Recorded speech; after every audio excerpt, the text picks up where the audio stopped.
Yan. Oh, shoutout naman kayo dyan. Oh, shoutout. Guys, mga kasama natin nandun sa likod, nag-iisip sila mamaya anong gagawin. Ay magtatanong tayo sa kanila kung ano pa ba yung pangarap nila maliban sa naging army. Sergeant Cruz, may tanong lang ako, Sergeant. Maliban sa naging army ka, ano pa maging gusto mong pangarap? Ano, maging abogado, tapos may-ari na isang school na private. Gusto niyang foundation? Oo, gawa tayo ng sariling school. Parang PMA din ba? Yeah. Kasi lang tropa natin mag-manage. Yeah.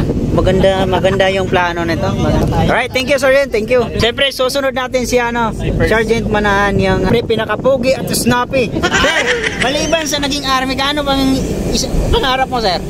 Gusto ko maging farm boy. Farm boy? Hindi yung farm boy na gusto ko may-ari ng farm. Gusto ka may farm, sir? Yes.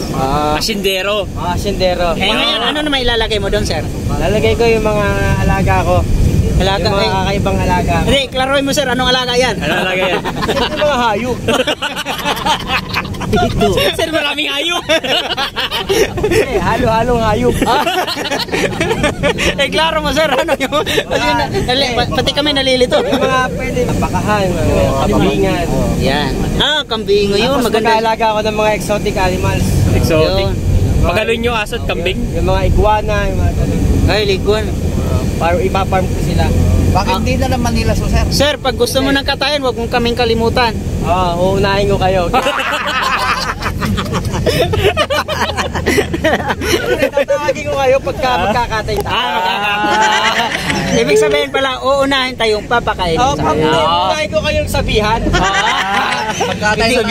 Hindi nyo kasi nilinaw agad. Si Sergeant Madrigal. Sergeant, maliban sa naging army ka, ano yung isang pangarap mo? Isang pangarap mo? Isang pangarap lang.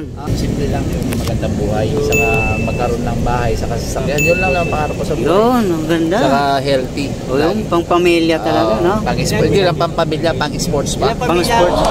Ilang pamilya ba? Isang pamilya lang. Isang pamilya. Alright, katabi ko ngayon si Sergeant Falyan. Sergeant, maliban sa naging army, ano yung isang pangarap mo na gusto mong makamit? Pinangarap din natin maging isang professional basketball player. Wow! Makatungtong ng PBA pero hindi naman natin nabot. Tuloy lang yun. Ito magbabasketball tayo mamaya. Pwede. Pag may mga sports fest ang army, maglalaro tayo. Yun! Di ba, ay i-shoutout mo naman yung last na sport fest nung sa NCR. Nag-champion ng nun, 13 Hoopers. Yun! Shoutout mo, Sergeant. Shoutout. Mga 13 Hoopers dyan. Basketball player ng 13 Hoopers. Yan. Siyempre, yung commander natin, Ay, siyempre, kasama natin si Sergeant Mansano. Sergeant! Shoutout po.